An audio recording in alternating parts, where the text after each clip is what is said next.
অনাহার ও অপুষ্টিতে মরছে গাজা উপত্যকার শিশুরা। এমন নির্মম ঘটনায় হৃদয়ে দাগ কেটেছে সাধারণ ইসরায়েলিদেরও। প্রতিবাদে ফিলিস্তিনি শিশুদের ছবি নিয়ে তেল আবিবের রাজপথে হাজারো ইহুদি।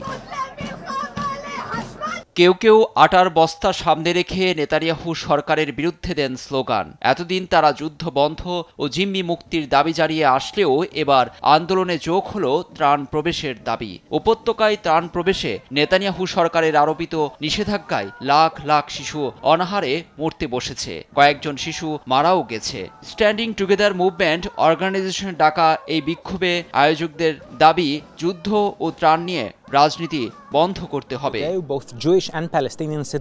এখানে ইসরায়েলের ইহুদি ও ফিলিস্তিনি উভয় পক্ষেরই মানুষ আছে।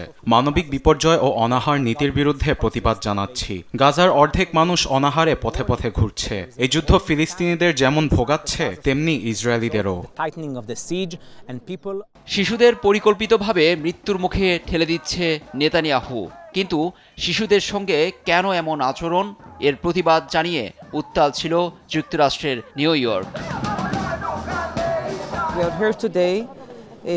গাজায় গণহত্যা চালাচ্ছে ইসরায়েল, তাতে সমর্থন দিয়ে আমাদের কোটি কোটি ডলারের ট্যাক্সের অর্থে অস্ত্র কিনে ইসরায়েলে পাঠাচ্ছে যুক্তরাষ্ট্র।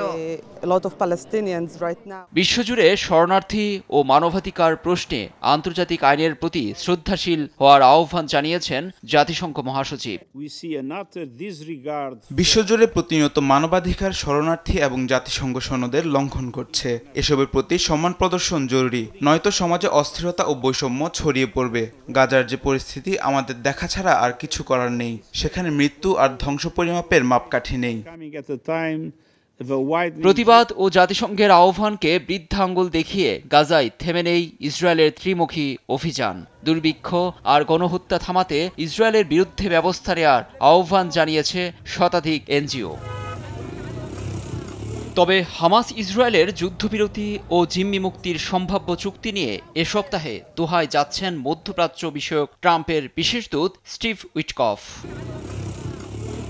লুৎফর কবির, নিউজ ডেস্ক, দেশ টিভি।